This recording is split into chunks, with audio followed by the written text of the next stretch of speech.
El Evangelio de Marcos probablemente fue el primero de los evangelios, pero aunque no vamos a discutir si fue el primero o no, lo que sí es una realidad es que el Evangelio de Marcos, a diferencia de Mateo, se dirige a una comunidad romana, es decir, una comunidad de creyentes gentiles que no tienen mucho apego ni mucho afecto a Moisés, a los ritos, costumbres, tradiciones judías.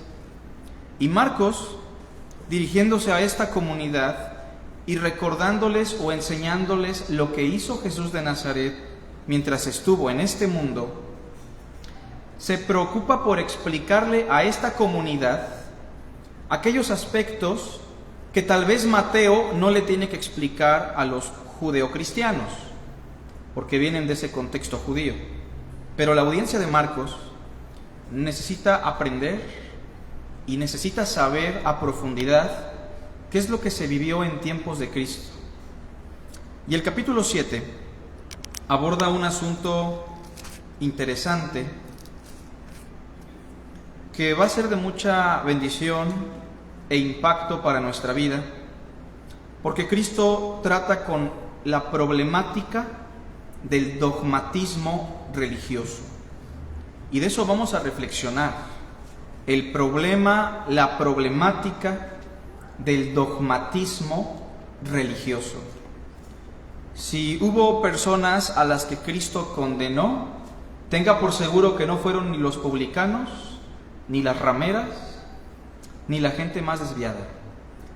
A la gente que Cristo más reprobó y exhibió públicamente fueron a los religiosos, a los legalistas, a la gente que vivía en un dogmatismo extremo y estaba torciendo por completo las cuestiones esenciales de la ley: el amor, la misericordia, la justicia. Y en Marcos capítulo 7 se aborda el asunto del dogmatismo religioso y cómo esto causa muchos estragos. Pero antes de iniciar con la reflexión, quiero explicarles lo que es el dogmatismo. La palabra dogma tiene que ver con conocimiento. Y el conocimiento en sí no es malo. Una doctrina en sí no es mala.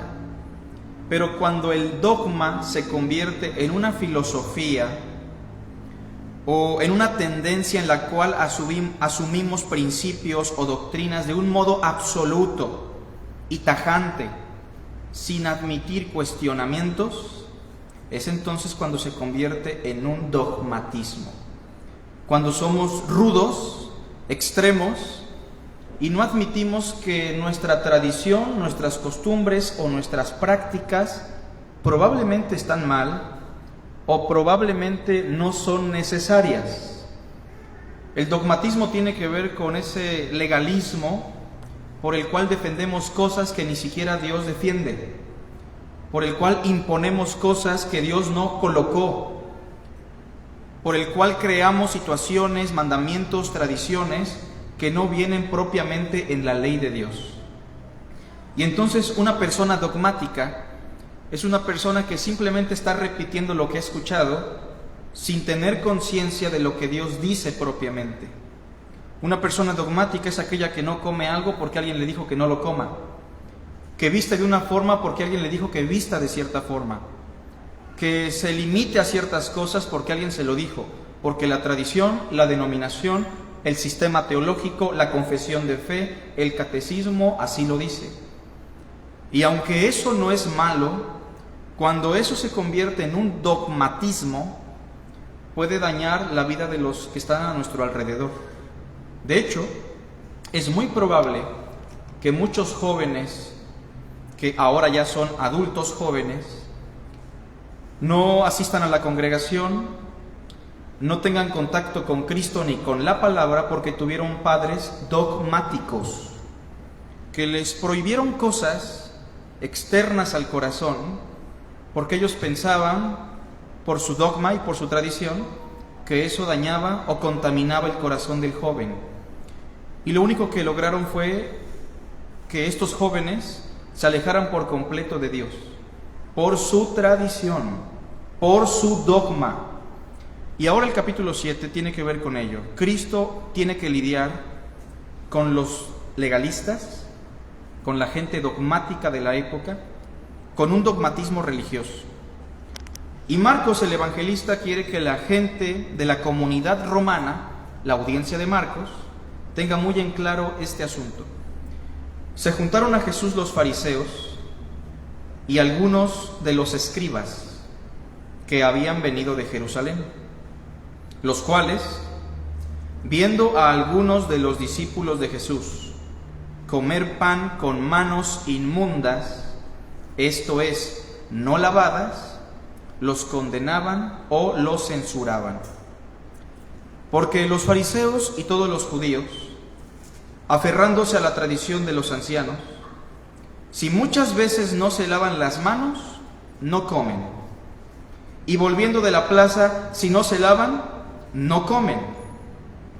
Y otras muchas cosas hay que tomaron para guardar, como los lavamientos de los vasos de beber, y de los jarros, y de los utensilios de metal, y de los lechos.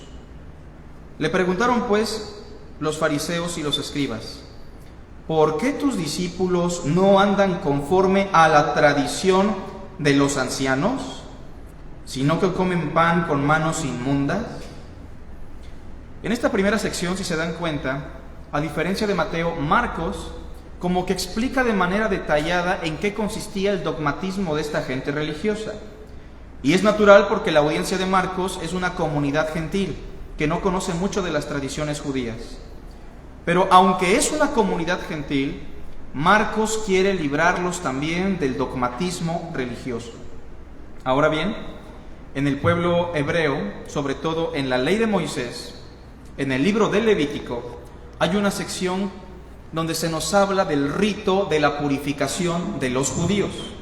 De hecho, aquellos que estamos tomando los primeros rudimentos en casa, recordarán que el primer tipo de bautismo conocido en la Biblia es el rito de la purificación de los judíos, en donde Dios mandaba, por cuestiones propias a la fe y futuras a Cristo, a manera de símbolo, que aquellos que tuviesen flujo, fuese un varón o una mujer que tuviese flujo de sangre en su periodo, tenían que bañarse, resguardarse 7 días y posterior a eso zambullirse en aguas corrientes, como símbolo hasta el tiempo que llegara Cristo, quien nos purifica obviamente desde lo más profundo de nuestro ser, como Juan lo dijo: el que viene después de mí es primero que yo, Él los lavará, los purificará con el Espíritu Santo. Y Cristo lo dijo: el que cree en mí, desde lo más profundo de su ser,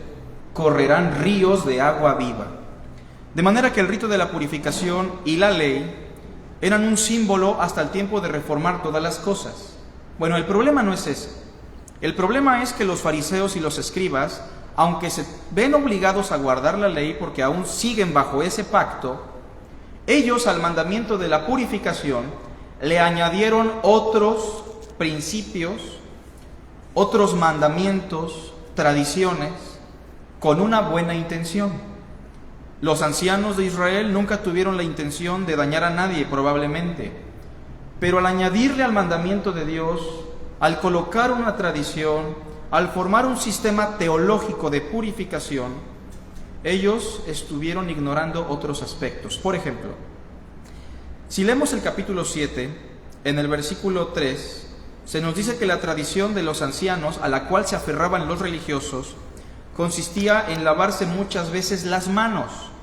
En el texto griego dice incluso que se lavaban hasta el codo. O sea, ellos antes de comer constantemente se lavaban las manos, probablemente unas 7 veces, de la mano hasta el codo, porque si no, ellos pensaban que comer así les contaminaba en su corazón. También nos dice el verso 4 que si iban a la plaza y regresaban, se lavaban las manos.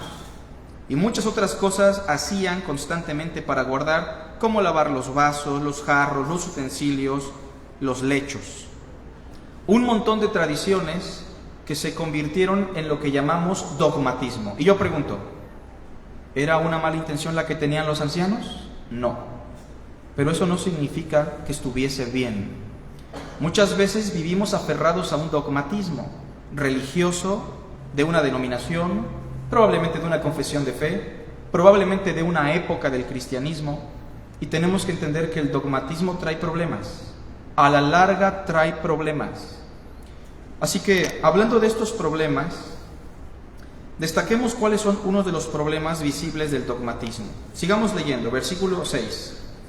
Respondiendo él, les dijo: hipócritas, falsos, actores, bien profetizó de vosotros Isaías, como está escrito: este pueblo de labios me honra, mas su corazón está lejos de mí. Pues en vano me honran enseñando como doctrinas mandamientos de hombres. Porque dejando el mandamiento de Dios, os aferráis a la tradición de los hombres, los lavamientos de los jarros y de los vasos de beber, y hacéis otras muchas cosas semejantes. Les decía también, aprovechando la situación: bien invalidáis el mandamiento de Dios para guardar vuestra tradición. Porque Moisés dijo: honra a tu padre y a tu madre, y el que maldiga al padre o a la madre, muera irremisiblemente. Pero ustedes dicen: basta que diga un hombre al padre o a la madre, es corbán, que quiere decir mi ofrenda a Dios, todo aquello con que pudiera ayudarte. Lo siento, papá, lo siento, mamá, lo que tengo es para Dios, ya no te puedo ayudar. Y no le dejáis hacer más por su padre o por su madre, invalidando la palabra de Dios con vuestra tradición que habéis transmitido, y muchas cosas hacéis semejantes a estas. La problemática del dogmatismo. Un primer problema o un primer aspecto a destacar es el siguiente. Número 1, la condenación de los inocentes. La condenación de los inocentes. No es que el ser humano sea inocente, todos somos pecadores. Pero entiéndase este primer punto en el contexto que estamos tratando. Personas que quebrantan dogmas, tradiciones, sistemas teológicos, no son culpables delante de Dios, porque eso no es propiamente palabra de Dios. Y tengamos cuidado, hermanos, de que nuestro dogmatismo, si es que existe, porque debe ser, no lo llevemos a tal punto en el cual condenemos a nuestros hijos, a nuestra pareja, a nuestros hermanos, a la gente de nuestra comunidad, porque nosotros pensamos que eso está mal. Quiero que noten lo que dice el versículo 1 y 2. Se juntaron a Jesús los fariseos y algunos de los escribas que habían venido de Jerusalén, los cuales, viendo a algunos de los discípulos de Jesús comer pan con manos inmundas, esto es, no lavadas, ¿qué hacían? Los condenaban. Algunos manuscritos no contienen esta expresión, los más antiguos sí. No lo vamos a discutir ahora, pero el punto es que muchas veces nuestra tradición provoca que condenemos a gente inocente, y muchas veces propicia que obliguemos a las personas a que guarden cosas que Dios no les ordena, que Dios no les mandó. Cómo debes vestir, qué debes o qué no debes comer, a dónde debes o no debes ir, cosas que no son propiamente mandato de Dios, sino tradiciones, dogmatismo religioso, legalismo. Y tengamos cuidado de no condenar a aquellos que quebrantan nuestros dogmas, porque si bien el dogma en sí no es malo, se convierte en algo nocivo cuando lo colocamos por encima de la autoridad de Dios, y así condenamos a alguien. Quiero que vean un ejemplo muy claro. Mateo 12,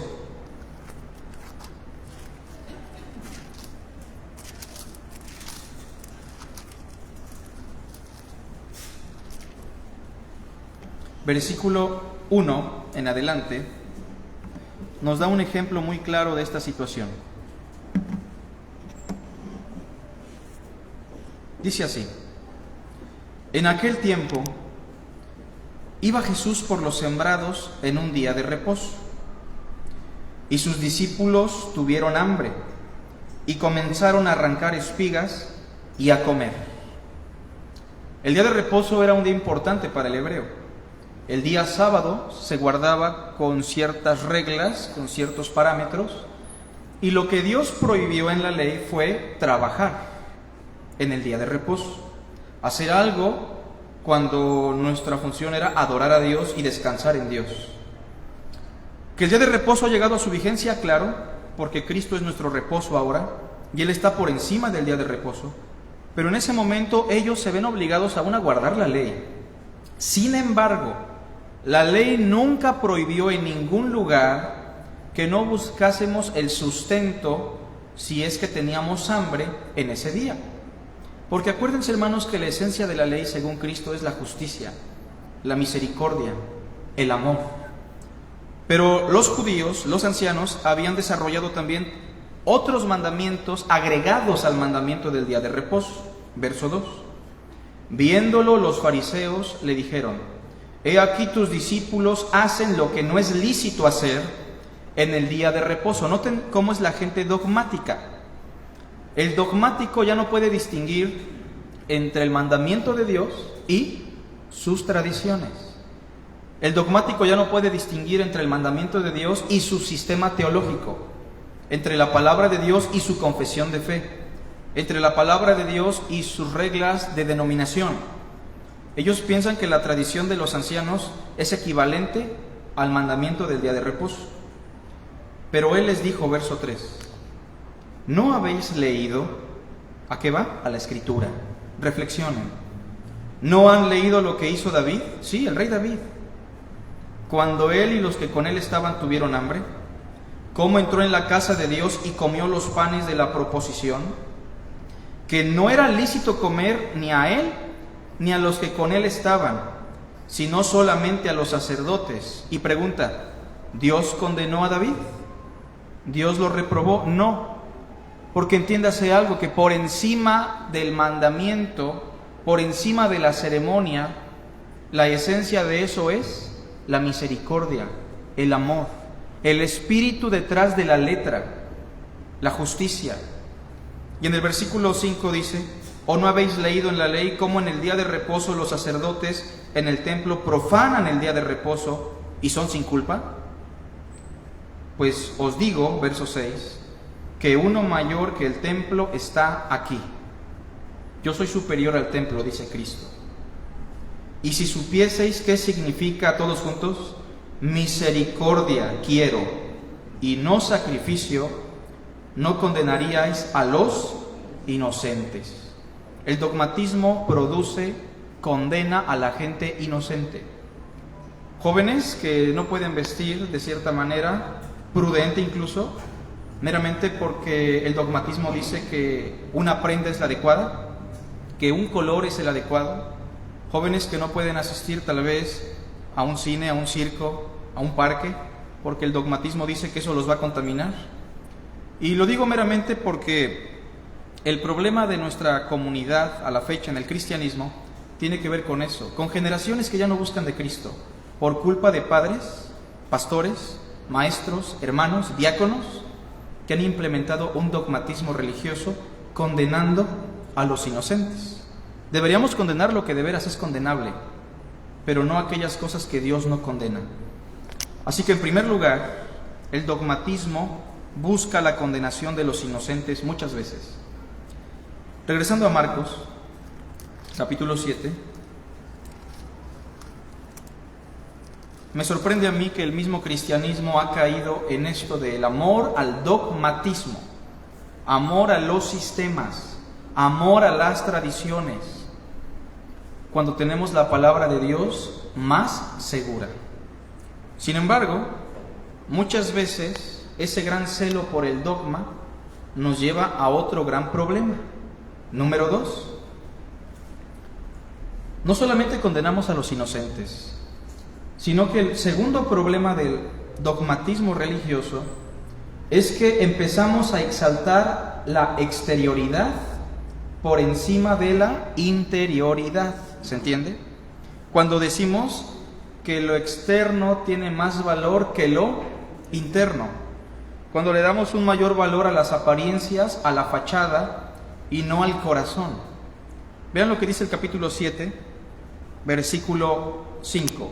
Le preguntaron pues los fariseos y los escribas: ¿por qué tus discípulos no andan conforme a la tradición de los ancianos, sino que comen pan con manos inmundas? ¿Por qué? ¿No te preocupa eso, Jesús? ¿Le preocupaba, hermanos? ¿Lo estresaba? No, claro que no. Respondiendo él les dijo: hipócritas, falsos. Solamente tienen una fachada, son actores, son personas que fingen, se preocupan por lo externo. Esa es la idea de hipócrita. En aquellos días no era una palabra ofensiva propiamente, solamente denotaba la idea de alguien que estaba actuando, que estaba dando una apariencia. Bien profetizó de ustedes Isaías, como está escrito: este pueblo de labios me honra, se preocupa más por lo externo, por las meras palabras, mas su corazón, que es lo que importa, está muy lejos de mí. ¿Y cómo lo demuestra el texto? Pues en vano me honran, enseñando como doctrinas mandamientos de hombres. Inciso A. La exaltación de la exterioridad por encima de la interioridad se manifiesta en palabras de alabanza, sin una intención genuina del corazón. Eso le puede pasar tanto al predicador, como a los de la alabanza, como a los hermanos que sirven en cualquier área. Cuando somos personas dogmáticas y aferradas a una tradición, nos preocupa más lo que decimos que lo que realmente hay en nuestro corazón. Muchas veces la fachada, la apariencia es lo que nos importa. Y a Dios le interesa nuestro corazón, hermanos. Y no estamos diciendo que la fachada no importe propiamente, porque Dios quiere que seamos ordenados, decentes. Pero cuando hablo de fachada no me refiero solamente al vestuario, me refiero a las acciones, a que estamos sirviendo y el corazón está mal, a que estamos alabando y el corazón no es congruente, a que estamos queriendo obedecer a Dios, pero en realidad solamente queremos obedecer una tradición, aferrarnos a un dogma. Inciso B. Cuando la exterioridad toma un valor más importante, también lo que pasa es que invalidamos el mandamiento de Dios para obedecer una tradición. Nos dejamos llevar por una tradición y no queremos muchas veces obedecer lo que Dios dice, aunque lo que Dios dice es muy claro. Veamos lo que dice el verso 8, por favor, y 9. Porque dejando el mandamiento de Dios, os aferráis a la tradición de los hombres. Es decir, el mandamiento de Dios con respecto al rito de la purificación, ustedes ya lo olvidaron por completo. Le han colocado muchas cosas, lo han dejado por completo y se están aferrando a la tradición de los hombres, los lavamientos de los jarros y de los vasos de beber, y hacéis otras muchas cosas semejantes. Verso 9, todos juntos. Les decía también: bien invalidáis el mandamiento de Dios para guardar vuestra tradición. Así que, en segundo lugar, el problema del dogmatismo tiene que ver con la exaltación de la exterioridad por encima de la interioridad, cuando nos aferramos más a cuestiones dogmáticas tradicionales. Y para terminar, hermanos, vean el versículo 10. Porque Moisés dijo: honra a tu padre y a tu madre. ¿Qué tan importante es ese mandamiento, hermanos? Muy importante. De hecho, Pablo dice, es el primer mandamiento con promesa. Honra a tu padre y a tu madre. Ahora, no vamos a pensar en ese mandamiento, pero ¿cuál es el gran mandamiento de la ley? ¿Se acuerdan? Amarás a Dios.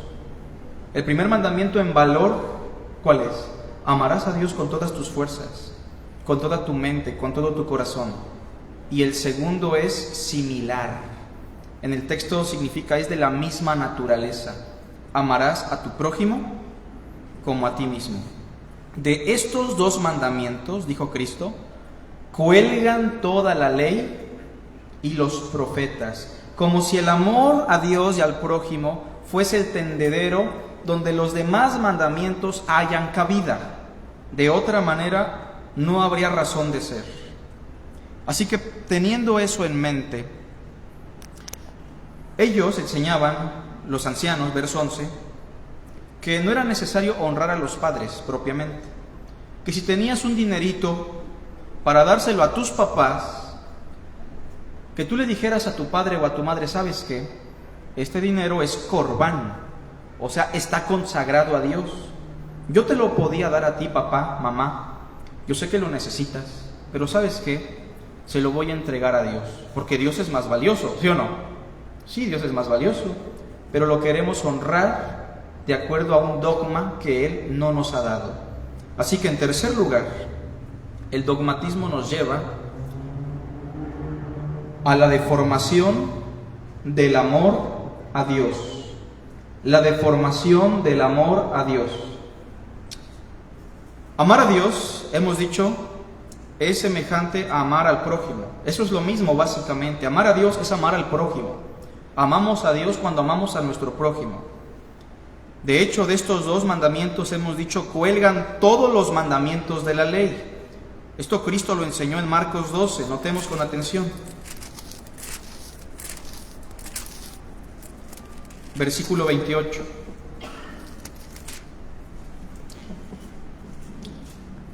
Acercándose uno de los escribas que los había oído disputar y sabía que les había respondido bien, le preguntó. Ahora, probablemente este escriba ya no tiene una mala intención, probablemente este escriba se está dando cuenta que Cristo sí es un hombre que viene de Dios, porque les ha contestado muy bien a los demás, a los fariseos, a los saduceos. Y este escriba le pregunta, ¿cuál es el primer mandamiento de todos?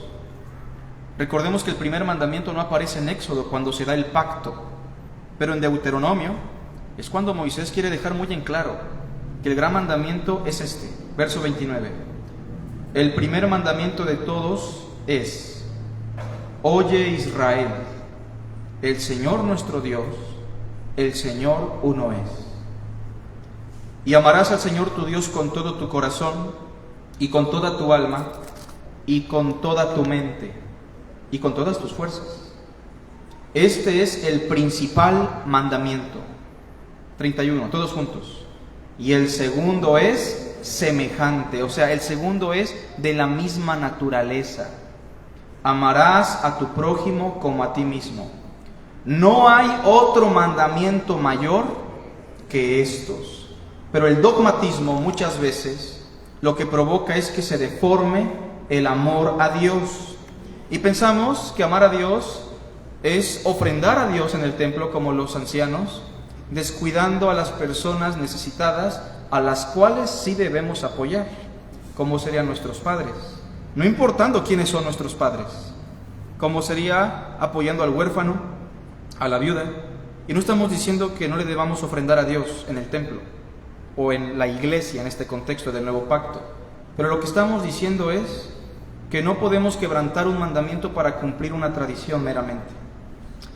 Ahora, notemos, hermanos, en Marcos 7, cómo ellos enseñaban una tradición espantosa que estaba dañando la vida del pueblo en su obediencia a Dios.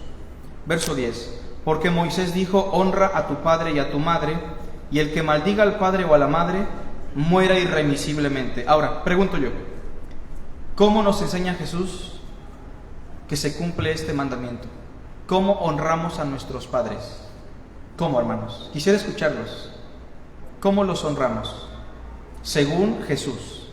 Y recuerden que Jesús es la mayor autoridad, incluso por encima de la ley. ¿Cómo los honramos? ¿Hablándoles bonito?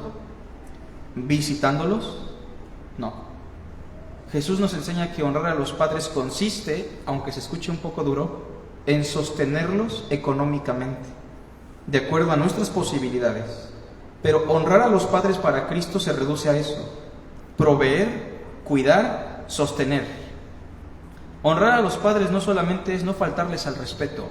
Honrarlos según Cristo es sostenerlos cuando su edad ya no les permite que sean sostenidos. Sin embargo, los ancianos habían dicho en el verso 11, miren, no se preocupen, ustedes díganle a sus papás que lo que ustedes pudieran hacer por él, por ella, es corbán, lo han consagrado a Dios. Yo te podría dar tiempo a ti, pero se lo voy a dar a Dios. Yo te podría dar un poquito de dinero, pero lo voy a usar para Dios. Yo podría darte algo más, pero todo se lo voy a dar a Dios. ¿Parece correcto eso? Aparentemente, pero es una fachada.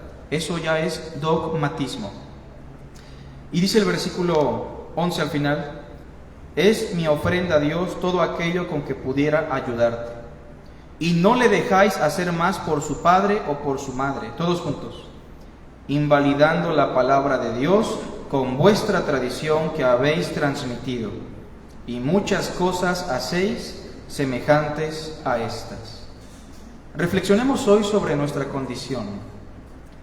Reflexione usted hoy, juntamente conmigo, sobre qué cosas usted tiene arraigadas como un dogma religioso que no tiene sustento en la palabra y que probablemente está dañando la vida de otros.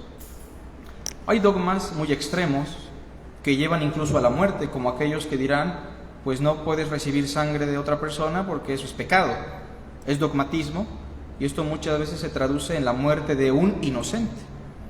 Pero hay cosas que no afectan la salud física propiamente, pero sí la salud espiritual de aquellos que lo rodean. Quiero darle algunos principios para que usted se pregunte si lo que usted hace y practica realmente viene de Dios. Lo primero, ¿está usted convencido de que la Biblia enseña lo que usted practica? ¿Está usted plenamente convencido? Porque estamos llenos de dogmas, hermanos. El mero hecho de que yo pasara con una corbata y otros pasen con la corbata y que no aparenta ser algo malo y que no lo es propiamente, pregunto yo, ¿se puede convertir en un dogmatismo que daña a otros? Puede ser que sí. El mero hecho de que yo diga, yo creo que la falda es la prenda adecuada para las hermanas, es una buena intención tal vez, pero se puede convertir en algo nocivo que puede llegar a condenar a los inocentes también. El que yo diga, yo creo que no es saludable comer carne de cerdo, yo creo que no es saludable comer moronga. Bueno, la intención tal vez es buena, pero puede tender a ser una condenación futura para los inocentes. Pregúntese usted si más allá de las buenas intenciones, lo que usted cree y practica tiene sustento en la palabra. Lo segundo, pregúntese usted si Cristo realmente condena lo que usted condena. Hágase esa pregunta. ¿Realmente Cristo estaba tan interesado en estas cosas a las cuales yo les doy interés? ¿Realmente Jesús estaba tan interesado en que nos laváramos las manos tantas veces antes de comer? ¿Realmente Jesús está tan interesado en esta prohibición que yo le hago a mi hijo, a mi esposa, a los hermanos? Porque, hermanos, podemos caer en el punto del verso 13, invalidar la palabra de Dios con nuestras tradiciones que hemos transmitido, haciendo otras cosas incluso semejantes. Que Dios nos libre de ese tipo de acciones. Porque hablando de la purificación, que es el tema que aborda más adelante y que explicaremos dentro de 8 días, la purificación del ser humano o la contaminación del ser humano no viene de lo externo. La contaminación del hombre proviene de lo más profundo de su corazón, porque la corrupción habita en nosotros. Nosotros somos propiamente criaturas corruptas, y lo que está al exterior no es propiamente lo que nos contamina. Pero de eso hablaremos dentro de 8 días. Hagamos una oración. Gracias, Padre, por tu hermosa palabra y por el tiempo que nos das para reflexionar.